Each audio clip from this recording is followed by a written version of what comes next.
السلام علیکم ورحمۃ اللہ وبرکاتہ۔ الحمدللہ رب العالمین، واشہد ان لا الہ الا اللہ وحدہ لا شریک لہ، واشہد ان محمدا عبدہ ورسولہ، صلوات اللہ وسلامہ علیہ وعلی آلہ وعلی اصحابہ ومن اہتدی بہدیہ واستنى بسنتہ الی یوم الدین، اما بعد۔ معزز ناظرین و حاضرین، آپ کے سامنے اللہ کے فضل و کرم اور اس کی توفیق سے اللہ کے رسول صلی اللہ علیہ وسلم کی زندگی کے اہم واقعات بیان کیے جا رہے ہیں۔ اس سے پہلے یہ بات آپ لوگوں کے سامنے بیان کی گئی کہ جب مکہ کے لوگوں نے آپ کی دعوت پر لبیک کہا اور کچھ لوگ مسلمان ہوئے تو کس طریقے سے انہیں اذیتیں پہنچائی گئی، ان پر ظلم و زیادتی کے پہاڑ توڑے گئے، لیکن اس کے باوجود بھی انہوں نے ثابت قدمی اختیار کی، صبر کرتے رہے اور ان کے مظالم کو، اذیتوں کو، تکلیفوں کو برداشت کرتے رہے۔ ظلم و ستم کہ یہ پہاڑ اس قدر شدید تھے کہ سیرت کا پڑھنے والا طالب علم حیران رہ جاتا ہے کہ آخر کیا اسباب تھے، کیا عوامل تھے، کیا وجوہات تھے جن کی بنا پر انہوں نے اس طرح کی مصیبتوں کو برداشت کیا، صبر کیا اور اسلام پر ڈٹے رہے اور ان کے ظلم و زیادتی کا مقابلہ کرتے رہے۔ آخر کیا اسباب تھے، کیا عوامل تھے جس کی بنا پر وہ اس پر قائم رہے اور استقامت کا انہوں نے مظاہرہ کیا۔ آج کے درس میں چند عوامل آپ کے سامنے بیان کیے جائیں گے، چند اسباب، اگرچہ عوامل اور اسباب بہت زیادہ ہیں لیکن چند ہی اسباب آپ کے سامنے بیان کرنے کی کوشش کریں گے، اور یعنی وہ اسباب اور عوامل جن کی وجہ سے شروع کے مسلمانوں نے، ابتدائی مسلمانوں نے مکہ کے یا کفار و مشرکین کے ظلم و ستم کو برداشت کیا، اس کے کیا اسباب تھے۔ میں نے بتایا کہ بہت سارے اسباب اس کے ہو سکتے ہیں لیکن چند اسباب انشاءاللہ ہم آپ کے سامنے بیان کرنے کی کوشش کریں گے۔ سب سے پہلا سبب اللہ رب العالمین پر سچا، پختہ اور کامل ایمان، اور ایمان سب سے بڑی طاقت ہوتی ہے۔ انسان کے پاس سب سے بڑی دولت اللہ پر ایمان کی دولت ہوتی ہے۔ اس طاقت اور دولت کے سامنے دنیا کا کتنا بھی بڑا ظلم ہو انسان برداشت کر لیتا ہے، کیونکہ ساری طاقتیں آج دنیا کے اندر جو کچھ بھی ہیں اللہ تعالیٰ کی دی ہوئی ہیں۔ طاقت اور منبع کا، طاقت اور قوت کا منبع اللہ تعالیٰ کی ذات مبارکہ ہے۔ تو جب انسان اللہ رب العالمین کی ذات پر سچا ایمان رکھتا ہے اور اس کے دلوں میں ایمان کی بشاشت جب جاگزی ہو جاتی ہے تو انسان بڑے سے بڑے طوفانوں کا مقابلہ کر لیتا ہے اور اس کے سامنے سیسا پلائی دیوار بن جاتا ہے اور بڑے بڑے مشکلات کو، پریشانیوں کو خاطر میں نہیں لاتا ہے۔ تو ایمان سب سے بڑی طاقت تھی ان کے پاس، جو اللہ پر وہ ایمان لائے، پختہ ایمان۔ تو یہ سب سے بڑی وجہ اور سب سے بڑا سبب تھا جس کی بنا پر انہوں نے اتنے بڑے بڑے مشاکل اور پریشانیوں کو برداشت کیا۔ دوسری جو بات تھی وہ تھی اللہ کے رسول صلی اللہ علیہ وسلم کی عظیم قیادت اور آپ کا عظیم نمونہ، اور آپ صلی اللہ علیہ وسلم کا ان کے سامنے رہنا اور ان کی تعلیم و تربیت کرنا، ان کا تزکیہ کرنا، یہ بہت بڑا سبب یہ بھی تھا جس کی بنا پر وہ صبر کرتے تھے۔ خود اللہ کے رسول صلی اللہ علیہ وسلم بھی ان کو ظلم و ستم سے محفوظ نہیں رہے اور آپ نے صبر کا مظاہرہ کیا اور اس طریقے سے لوگوں کو تعلیم دی۔ تو آپ کا جو اخلاق تھا، آپ کا جو کردار تھا، اور اس طریقے سے آپ کو جو صفات اللہ رب العالمین نے عطا کر رکھی تھی، ان صفات کا اثر یہ تھا کہ ہر شخص آپ کی طرف کھینچا چلا آ رہا تھا اور آپ سے محبت کا یہ یعنی اثر تھا کہ کوئی یہ تصور بھی نہیں کر سکتا تھا کہ وہ آسائشوں میں رہے، آرام میں رہے اور اللہ کے رسول صلی اللہ علیہ وسلم کے قدم مبارک کے اندر ایک کانٹا بھی چبھے، کیونکہ آپ نے جو نمونہ پیش کیا اپنائیت کا، صحابہ سے محبت کا اور اخلاق کا، وہ کردار اور وہ نمونہ جو آپ نے لوگوں کے سامنے پیش کیا، اس کی بنا پر انہیں اور حوصلہ ملتا تھا اور اس طریقے سے تمام ظلم کو برداشت کرتے تھے۔ کوئی بھی صحابی تصور بھی نہیں کر سکتا تھا کہ ہم آرام میں رہیں، آسائش میں رہیں اور اللہ کے رسول صلی اللہ علیہ وسلم کو کوئی ذرہ برابر تکلیف بھی پہنچے۔ کتنے سارے واقعات ہیں صحابہ کرام کے جو اس سے پہلے بھی بیان کیے اور آنے والے دنوں میں بھی انشاءاللہ ہم آپ کے سامنے بیان کریں گے، جس سے اندازہ ہوتا ہے کہ صحابہ کرام کے سامنے اللہ کے رسول صلی اللہ علیہ وسلم کی ذات مبارکہ ایک نمونہ کی حیثیت رکھتی تھی، اور اس طریقے سے آپ کی جو عظیم قیادت تھی اس کے وجہ سے انہوں نے تمام تکلیفوں کو اور مصیبتوں کو برداشت کیا۔ ایک بڑی مثال حضرت ابوبکر صدیق رضی اللہ تعالیٰ عنہ کی ہے کہ ایک مرتبہ انہیں کفار نے سخت مارا پیٹا، قریب تھا کہ ان کی روح ان کے جسم سے نکل جائے۔ کافی دیر بعد انہیں ہوش آیا، تو انہوں نے سب سے پہلے جب ہوش آیا تو اپنی والدہ سے پوچھتے ہیں کہ مجھے بتائیں کہ اللہ کے رسول صلی اللہ علیہ وسلم کیسے ہیں۔ ہوش آنے کے بعد سب سے پہلے اللہ کے رسول صلی اللہ علیہ وسلم کے بارے میں سوال کیا۔ ان کی والدہ نے کہا کہ مجھے ان کے بارے میں نہیں معلوم ہے۔ تو ابوبکر رضی اللہ تعالیٰ عنہ نے کہا کہ فلاں کے پاس جاؤ اور جا کر کے ان کے بارے میں سوال کرو کہ ان کی طبیعت کیسی ہے، وہ کس طریقے سے ہے۔ اس کے بعد لوگ ان کے پاس گئے، وہ بھی اللہ کے ابوبکر صدیق کے پاس آئے اور انہوں نے بھی کہا کہ ہمیں ان کے بارے میں نہیں معلوم ہے، صرف اتنا معلوم ہے کہ وہ دار ارقم کے اندر موجود ہیں، تشریف فرما۔ تو ابوبکر صدیق رضی اللہ عنہ نے کہا کہ جب تک میں اللہ کے رسول کا دیدار نہ کر لوں، جب تک آپ کو دیکھ نہ لوں، اس وقت میں پانی بھی نہیں پیوں گا اور کھانا بھی نہیں کھاؤں گا۔ اس کے بعد حالانکہ وہ تکلیف میں تھے، پریشانی میں تھے، اس کے باوجود بھی ان کی والدہ اور اس طریقے سے ایک اور انہیں اپنے کندھے کا سہارا دے کر کے دار ارقم لے گئے، اور اس طریقے سے انہوں نے اللہ کے رسول صلی اللہ علیہ وسلم کو دیکھ لیا۔ اس کے بعد انہوں نے کھانا کھایا اور پانی پیا۔ تو ایک مثال ہے صرف ایک صحابی کی، ورنہ اس طرح کی ہزاروں مثالیں سیرت کی کتاب کے اندر اور اوراق میں، تاریخ میں چیزیں آپ کو مل جائیں گی۔ تو اللہ کے رسول صلی اللہ علیہ وسلم سے لوگوں کو اس قدر سچی محبت تھی، کیونکہ آپ کا جو کردار تھا، اخلاق تھا، سارے لوگ اس سے متاثر تھے، حتیٰ کہ جو کفار تھے، مشرکین تھے، وہ بھی آپ کے اخلاق و کردار سے متاثر تھے۔ اس لیے آپ کو صادق کہتے تھے، آپ کو امین کہتے تھے، اور سچائی کا عالم یہ تھا کہ آپ کی سچائی پر لوگوں کو اس قدر یقین تھا کہ جو مشرکین تھے وہ بھی جانتے تھے کہ آپ سچے ہیں۔ اس لیے اگر آپ کسی کے بارے میں بددعا کر دیتے تو مشرکین کو یقین ہو جاتا کہ آپ کی بددعا ضرور ہمیں لگ جائے گی۔ کتنے ایسے واقعات، ابو لہب کے بیٹے کے لیے آپ نے بددعا کی، اور جب اسے سفر میں شیر نے پکڑا تو اس نے کہا کہ کچھ نہ ہو، یہ محمد صلی اللہ علیہ وسلم کی بددعا کا نتیجہ ہے۔ اس طریقے سے کتنے واقعات۔ ایک شخص ابن ابی خلف، آپ نے اس کے اوپر دعا فرمائی اور کہ میں تجھے، یعنی کہ تو مارا جائے گا ہمارے ہاتھ سے۔ تو ابی بن خلف جب جنگ بدر واقع ہوتی ہے تو یہ بھی مشہور انسانوں میں سے تھا، اور وہ جانے کے لیے تیار نہیں تھا، اور اس نے کہا کہ اگر میں جاؤں گا تو میں مار دیا جاؤں گا، کیونکہ اللہ کے رسول نے میرے اوپر، محمد صلی اللہ علیہ وسلم نے میرے اوپر بددعا کی۔ تو جو کفار و مشرکین تھے انہیں بھی اس بات کا پورا یقین تھا کہ آپ جو کچھ کہتے ہیں سچ کہتے ہیں، اور آپ کی ساری بات سچی ہے اور اس میں ذرہ برابر کوئی جھوٹ شامل نہیں ہے۔ تو سب لوگ آپ سے پیار کرتے تھے، محبت کرتے تھے، صحابہ کرام، اور اس طریقے سے جو مشرکین کفار تھے انہیں بھی پورا احساس تھا، یقین تھا کہ آپ کی ہر بات جو ہے سچی ہوتی ہے اور آپ کی بددعائیں پوری ہو جاتی ہیں۔ تو اس طریقے سے آپ کا جو اخلاق اور کردار تھا اس کی وجہ سے بھی صحابہ کرام کو حوصلہ ملتا تھا، اور جب اللہ کے رسول کو بھی تکلیف پہنچتی تھی، مصیبت پہنچتی تھی اور آپ صبر کرتے تھے تو انہیں باقاعدہ حوصلہ مل جاتا تھا کہ جب آپ بھی محفوظ نہیں ہیں اور آپ کو بھی ستایا جا رہا ہے تو ہم آپ کے سامنے کیا حیثیت رکھتے۔ تو اس کی وجہ سے انہیں ہمت ہوتی تھی، حوصلہ ملتا تھا، اور اس طریقے سے وہ صبر کرتے تھے۔ تیسری چیز یہ تھی کہ انہیں ذمہ داری کا احساس تھا کہ جو دعوت انہوں نے قبول کی ہے، جو دین قبول کیا ہے، وہ کیا ہماری ذمہ داری بنتی ہے، اس کی اشاعت کے لیے، اس کو لوگوں کے اندر پھیلانے کے لیے۔ اگر وہ پہلو تہی کریں گے تو قیامت کے دن اس کے خطرناک نتائج جو ہے نکلیں گے، اور اس طریقے سے انہیں یعنی اللہ تعالیٰ کے ہاں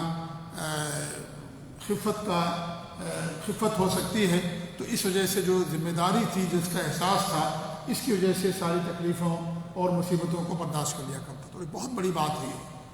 کہ انسان ذمہ دار ہو، اس کا احساس ہو۔ آج کتنے لوگ ہیں انہیں اپنی ذمہ داری کا احساس نہیں ہوتا، لیکن انسان کے پاس اگر ذمہ داری کا احساس ہو جائے کہ جو میرے پاس امانت ہے، جو دین ہے،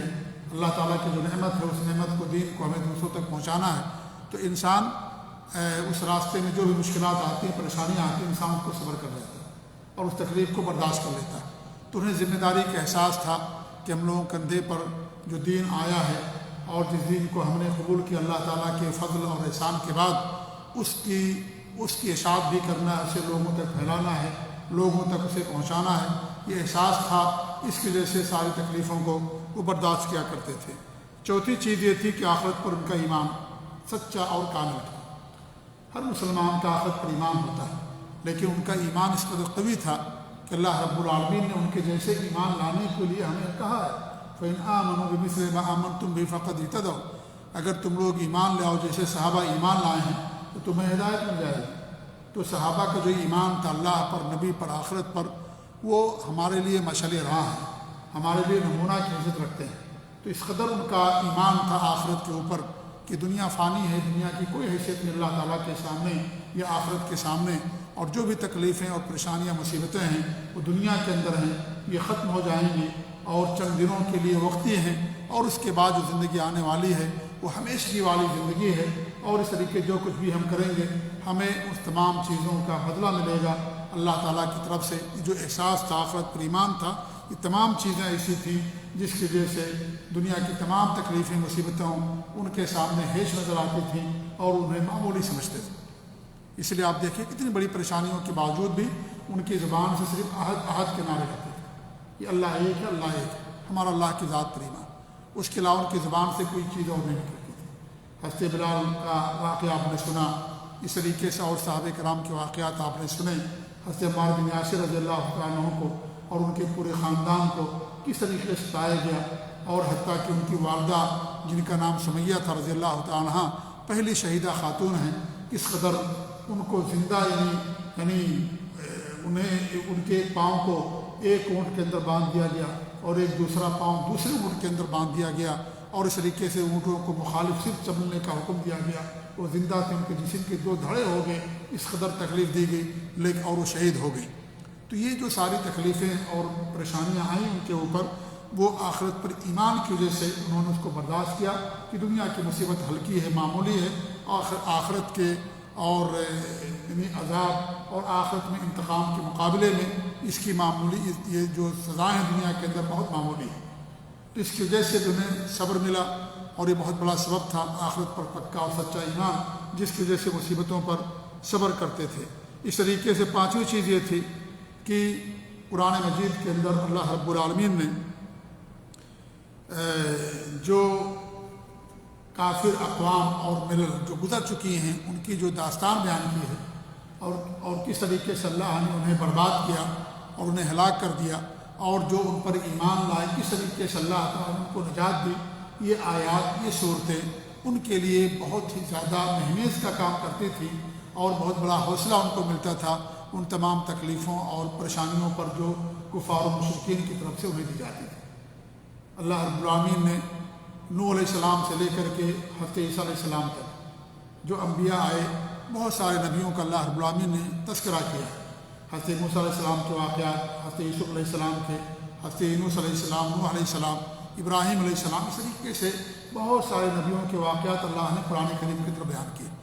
اور ان واقعات کا جو خلاصہ ہے وہ یہ ہے کہ جو کفار و مشرکین ہیں اللہ نے ان کو تباہ و برباد کر دیا، جو نبیوں پر ایمان لائے اللہ تعالیٰ نے ان کو باقی رکھا، اللہ ان کی مدد فرمائی۔ تو انہیں پورا یقین تھا کہ جس طریقے سے سابق میں یہ ہوا ہے آج بھی ہوگا اور آئندہ بھی ایسا ہوگا۔ ایسا نہیں ہے کہ سابق میں ہوا ماضی میں اور اب یہ تاریخ نہیں دہرائی جائے گی، یہ حق اور باطل کی جنگ ہمیشہ سے اور ہمیشہ رہے گی، اور یہ تاریخ ہمیشہ دہرائی جائے گی۔ لہذا انہیں یقین تھا کہ جس طریقے سابقہ قومیں جب انہوں نے انبیاء پر ایمان لائے تو اللہ نے کس طریقے سے ان کی مدد کی، وَالْعَاقِبَةُ لِلْمُتَّقِينَ، اور انجام کار متقیوں کے لیے ہے، تو اس سے ان کو صبر ملتا تھا، حوصلہ ملتا تھا کہ یہ سب وقتی اور فانی ہے، یہ سب چیزیں ختم ہو جائیں گی، جیسے پہلے ہوا کہ اللہ تعالیٰ نے ان کو برباد کر دیا، لیکن جو ان پر ایمان لائے اللہ نے ان کو باقی رکھا، اللہ نے دنیا میں ان کو باقی رکھا۔ تو اس طریقے سے یہ ساری جو آیاتیں اترتی تھیں اور صورتیں اترتی تھیں ان کو حوصلہ ملتا تھا، اور خود ہمارے نبی صلی اللہ علیہ وسلم بھی اپنی زبان مبارک میں، احادیث میں سابق اقوام ملل کی داستان کے سامنے بیان کرتے تھے کہ کس طریقے سے اللہ رب العالمین ان کی مدد فرمائی، اور اللہ رب العالمین نے کس طریقے سے جو کافر تھے اور جو معاندین تھے کس طریقے سے اللہ نے ان کو ہلاک و برباد کر دیا۔ کتنی ساری حدیثیں اگر پڑھیں گے تو بہت ساری حدیثیں آپ کو ملیں گی کہ آپ نے سابقہ قوم کی داستان جس طریقے سے اللہ نے قرآن میں بیان کی، ہمارے نبی صلی اللہ علیہ وسلم نے حدیثوں کے اندر بیان کی۔ لہٰذا یہ سچے جو واقعات ہیں ان میں ہمارے لیے عبرت اور نصیحت ہے، ہمارے لیے اس کے اندر نمونہ ہے کہ ان سچے واقعات کو انسان پڑھے۔ سچے واقعات، جھوٹے واقعات کی، بنائے ہوئے واقعات کی انسان کو ضرورت نہیں۔ قرآن میں کتنے واقعات ہیں جو اللہ نے بیان کیے، اور اس طریقے سے ہمارے نبی صلی اللہ علیہ وسلم نے واقعات بیان کیے۔ تو یہ جو چیزیں تھیں، جو آیتیں تھیں، اور آپ کا ان کو بشارت دینا اور اس طریقے سے پرانی اور گزشتہ قوموں کی داستان بیان کرنا، اور اس طریقے سے بیان کرنا کہ اللہ نے متقیوں کو اور اہل ایمان کو باقی رکھا، ان کو انعام دیا، اور جو کافر تھے اللہ ان کو ہلاک و برباد کر دیا، یہ تمام چیزیں ان کے لیے اس بات کا ثبوت تھیں کہ وہ اس پر صبر کرتے تھے، اور اس طریقے سے مصیبتیں ان کے سامنے بہت ہی زیادہ جو ہے ہیش نظر آتی تھیں، اور اس طریقے سے ان مصیبتوں کو برداشت کر لیا کرتے تھے۔ اس طریقے سے آپ دیکھیں گے کہ ہمارے نبی صلی اللہ علیہ وسلم نے خود ان کی تعلیم و تربیت کی، اور تربیت کا بہت بڑا اثر ہوتا ہے پریشانیوں کو برداشت کرنے میں، اور اس طریقے سے ایک بہتر زندگی گزارنے میں۔ جس بچے کی تربیت دین پر اور اسلام پر، قرآن اور حدیث کے مطابق بچپن سے کی جاتی ہے، آپ دیکھیں گے کہ اس کے سامنے کتنے مشکلات آئیں اور کتنی ہی زیادہ پریشانیاں آئیں، لیکن وہ بچہ اسلام پر، دین پر ثابت قدم رہتا ہے۔ یہ آپ کی تربیت کا نتیجہ اللہ تعالیٰ کا فضل ہوتا ہے۔ اسی لیے تربیت یہ بہت ہی اہم چیز ہے۔ اللہ کے رسول صلی اللہ علیہ وسلم کی حدیث ہے کہ قیامت کے دن اللہ رب العالمین عرش کے سائے میں اس جوان کو بھی دے گا جس کی تربیت اسلام کے اوپر ہوتی ہے، جو اسلام پر پلتا اور بڑھتا ہے۔ تو اسلام پر، دین پر جب تربیت ہوتی ہے تو زندگی کے اندر جتنے بھی واقعات انسان کے اس کے اندر پیش آتے ہیں، انسان حق پر قائم رہتا ہے اور دین پر قائم رہتا ہے، اور پریشانیوں اور مصیبتوں پر صبر کر جاتا ہے۔ تو تربیت کا بہت بڑا اثر ہوتا ہے انسان کی زندگی کے اندر، بہت بڑا اثر ہوتا ہے۔ اسی لیے آپ دیکھیں تو بچے دین اسلام پر یعنی جن کی تربیت ہوتی ہے، بڑے ہونے کے بعد اگر انہیں برا ماحول بھی سامنے آتا ہے اور دنیا کی رونقیں دیکھتے ہیں اور دنیا کی آسائشیں ان کے سامنے آتی ہیں، لیکن اس کے باوجود بھی وہ دین پر ثابت قدم رہتے ہیں۔ لیکن اگر تربیت میں نقص ہو، تربیت کے اندر کمی ہو،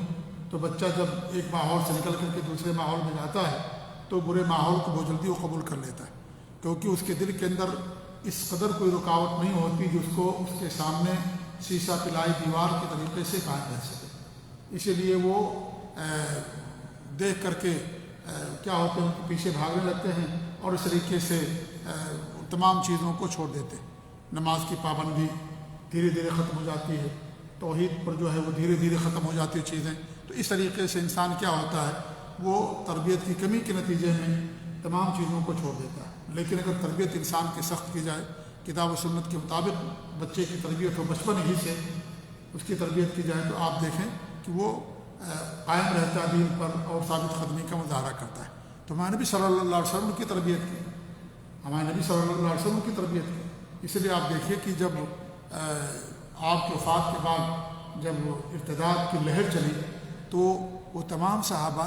جو آپ پر پہلے سے ایمان لے کر لائے ہوئے تھے، کوئی ان میں سے مرتد نہیں ہوا۔ کون مرتد ہوئے؟ نئے نئے لوگ جنہوں نے آپ کو دیکھا بھی نہیں تھا، جنہوں نے سن کر کے اسلام قبول کر لیا۔ پورے قبیلے کے سردار نے اسلام قبول کیا تو قبیلے کے سارے لوگوں نے اسلام قبول کر لیا۔ دیکھا نہیں تھا ہمارے نبی صلی اللہ علیہ وسلم کو، اور وہ سمجھتے تھے کہ بڑی طاقت بڑھ رہی مکے کے اندر، اگر مدینے کے اندر، اور اگر اس طاقت کو ہم قبول نہیں کریں گے تو ہماری طاقتیں ختم ہو جائیں گی، ہم ذلیل و خوار ہو جائیں گے۔ تو بہت سارے لوگوں نے اس ڈر کی وجہ سے اسلام قبول کر لیا، اور جب ہمارے نبی کی وفات ہوئی تو پھر فوراً انہوں نے اسلام سے مرتد ہو گئے۔ لیکن وہ جنہوں نے پرانے اسلام لانے والے تھے، ان میں سے کوئی بھی اس کے دل کے اندر کوئی سی بات آئی نہیں، ارتداد کی بات تو دور کی ہے۔ جی ہاں، تو یہ جو تربیت ہوتی ہے بچپن سے دین اور اسلام کے اوپر، اس کا بڑا کردار ہوتا ہے ایک بچے اور ایک انسان کی زندگی میں دین پر ثابت قدمی رہنے میں۔ اس طریقے سے اللہ تعالیٰ کی ذات سے حسن ظن کہ اللہ رب العالمین اپنے نیک بندوں کو ضائع نہیں کرتا ہے۔ اللہ نیک بندوں کی مدد کرتا ہے۔ جا بجا اللہ رب العالمین قرآن کریم کے اندر بیان فرمایا اللہ تعالیٰ کے نیک اور بد دونوں برابر نہیں ہو سکتے، روشنی اور تاریکی، علم اور جہالت برابر نہیں ہو سکتی، توحید اور شرک اور ایمان اور شک یہ چیزیں برابر نہیں ہو سکتی۔ تو جو اللہ کی ذات پر ایمان رکھتے ہیں، آخرت پر یقین رکھتے ہیں، اللہ تعالیٰ کے ساتھ ان کا حسن ظن ہوتا ہے کہ اللہ رب العالمین ایسے لوگوں کی مدد کرتا ہے، تو انہیں اللہ کی ذات پر پورا یقین تھا کہ اللہ رب العالمین ضرور ہماری مدد فرمائے گا۔ اللہ تعالیٰ آزماتا ہے، اللہ نے پہلے لوگوں کو آزمایا، اللہ تعالیٰ ہماری آزمائش کرتا ہے۔ ہر زمانے میں آزمائش ہوتی ہے اور آزمائش کے بعد ہی انسان کے ایمان کا پتہ چلتا ہے۔ سونا کب کندن بنتا ہے؟ جب وہ بھٹی کے اندر تپتا ہے، اس کے بعد کندن بنتا ہے۔ اسی لیے اللہ تعالیٰ آزماتا ہے، مصیبت دے کر کے، پریشانیاں دے کر کے، اور آرام دے کر کے، اور دنیا کی نعمتیں دے کر کے، دنیا کی نعمتوں کو چھین کر کے اللہ تعالیٰ ہر طرح سے بندوں کو آزماتا ہے۔ تو جو اس پر ثابت قدم رہتے ہیں اللہ تعالیٰ ان کو اجر سے نوازتا ہے۔ تو ان کا یقین تھا اللہ کی ذات پر، حسن ظن تھا کہ اللہ رب العالمین ضرور اہل ایمان کی مدد کرے گا۔ تو یہ تمام عوامل تھے جس کی بنا پر وہ صبر کرتے تھے۔ صبر بھی ان کے پاس بہت تھا، کیونکہ صبر کرنے والوں ہی کے لیے اللہ رب العالمین نے آخرت کا وعدہ فرمایا، جنت کا وعدہ صبر کرنے والوں کے لیے۔ جب تک انسان کے پاس طاقت نہ ہو، جب تک انسان کو صبر کرنے کے لیے کہا گیا کہ انسان صبر کرے۔ تو صبر بہت بڑی طاقت ہے، بہت بڑی دولت ہے۔ جسے صبر دے دیا گیا اسے دنیا کا سارا خیر دے دیا گیا۔ انما یوفی الصابرون اجرهم بغیر حساب، جن کے پاس جو صبر کرنے والے ہیں اللہ تعالیٰ انہیں بے انتہا اجر دیتا ہے۔ تو صبر بھی بہت عظیم طاقت ہے، یہ بھی ان کے پاس موجود تھی۔ ہمارے نبی صلی اللہ علیہ وسلم صبر کرتے تھے، صحابہ کرام کو بھی صبر کی تلقین دلاتے تھے، اور جب آپ کے پاس آتے تھے تو آپ کہا کرتے تھے کہ پہلے زمانے میں تو لوگ ایسے تھے کہ ان کے جسم کے 2 ٹکڑے کر دیے گئے، ان کے جسم کو لوہے کی کنگھیوں سے جو ہے گوشت نکال لیا گیا، لوہے کی کنگھی ان کے جسم کے اوپر چلائی گئی، لیکن اس کے باوجود بھی وہ دین پر ثابت قدم رہے۔ انہیں جسم کے 2 ٹکڑے کر دیے گئے، زندہ انہیں جلا دیا گیا، زندہ انہیں زمین کے اندر دھنسا دیا گیا یا دفن کر دیا گیا۔ یہ سارے واقعات آپ کو سناتے تھے، تو اس طریقے سے لوگوں کو صبر ہوتا تھا کہ جب انہوں نے صبر کیا تو ہمیں بھی صبر کرنے کی ضرورت ہے۔ تو صبر بھی ایک بڑی طاقت ہوتی ہے جس کو اللہ العالمین جس سے انسان کو نوازتا ہے، اور صبر کرنے والا کبھی خسارے میں نہیں ہوتا، اور بغیر صبر کے انسان دنیا کے اندر کامیابی نہیں ہو سکتا۔ انسان کو قدم قدم پر صبر کرنے کی ضرورت پڑتی ہے، تعلیم کے میدان میں، کام کرنے کے میدان میں، آپ کوئی بھی میدان دیکھ لو، جب تک انسان صبر نہیں کرتا ہے اس وقت تک انسان کو کامیابی نہیں ملتی۔ تو صبر بہت بڑی طاقت ہے، بہت بڑا پاور ہے جو انسان کے پاس ہوتا ہے۔ یہ چیزیں ان کے پاس تھیں جن کی بنا پر وہ ان بڑے بڑے مصیبتوں کو اور تکلیفوں کو برداشت کرتے رہے، اور اس طریقے سے آخر میں اللہ رب العالمین کی مدد فرمائی، دین دنیا کے اندر غالب ہوا۔ آج ان کا ذکر چلتا ہے صحابہ کرام کا کہ ان کے ذریعے سے اللہ نے دنیا کے اندر دین کو غالب کیا۔ ان کے صبر کا اور مصیبتوں پر صبر اور برداشت کا نتیجہ تھا کہ اللہ رب العالمین دین کو دنیا کے اندر غالب فرمایا۔ تو صبر بہت عظیم طاقت ہے۔ یہ کچھ عوامل ہیں جس کی بنا پر انہیں صبر ملا، اور اس طریقے تمام تکلیفوں کو انہوں نے برداشت کیا۔ اس کے بعد انشاءاللہ آنے والے دنوں میں اس کے بعد آپ کی دعوت کا جو تیسرا مرحلہ تھا مکے کا، کہ مکے سے باہر نکل کر کے آپ لوگوں کو دعوت دی۔ میں نے بتایا کہ آپ مکے کی جو دعوت ہے اس کو 3 مرحلوں میں تقسیم کیا گیا ہے۔ پہلا مرحلہ خفیہ دعوت 3 سالوں پر مشتمل تھی۔ دوسرا مرحلہ مکے کے اندر اعلانیہ دعوت، جب آپ نے اعلانیہ دعوت دیا تب آپ مکہ کے جو ایمان لانے والے تھے لوگوں نے ان کو تکلیف دینا اور اذیت پہنچانا شروع کر دیا۔ یہ دعوت کا مرحلہ 7 سالوں پر مشتمل تھا۔ اس کے بعد 3 سال آپ نے مکے سے باہر اعلانیہ دعوت اور مکے کے آس پاس کی جو آبادیاں بستیاں تھیں وہاں آپ نے دعوت دینا شروع کیا۔ یہ بھی 3 سال مشتمل تھا، کیونکہ آپ کی زندگی مکے کی نبوت کی 13 سالوں پر مشتمل ہے۔ 3 سال خفیہ دعوت، 7 سال اعلانیہ دعوت مکے کے اندر، 10 سال ہو گئے، اور 3 سال آپ نے مکے کے آس پاس کی جو آبادیاں بستیاں تھیں، شہر تھے، وہاں آپ نے لوگوں کو دعوت دینا شروع کیا۔ اور سب سے پہلے جو آپ گئے وہ طائف کا میدان، طائف کا شہر تھا جہاں آپ گئے تھے لوگوں کو دعوت دینے کے لیے۔ انشاءاللہ آنے والے ہفتے میں آپ کے جو طائف کا سفر ہے اسے انشاءاللہ ہم آپ کو بیان کرنے کی کوشش کریں گے۔ اللہ تعالیٰ سے دعا کہ اللہ رب العالمین ہمیں اپنے نبی صلی اللہ علیہ وسلم کی سیرت کو اپنانے اور آپ کی سیرت کو پڑھنے اور اس پر عمل کرنے کی توفیق عنایت فرمائے۔ آمین رب العالمین صلی اللہ علیہ محمد وعلی آلہ وصحبہ اجمعین۔ جزاکم اللہ خیر۔ السلام علیکم ورحمۃ اللہ وبرکاتہ۔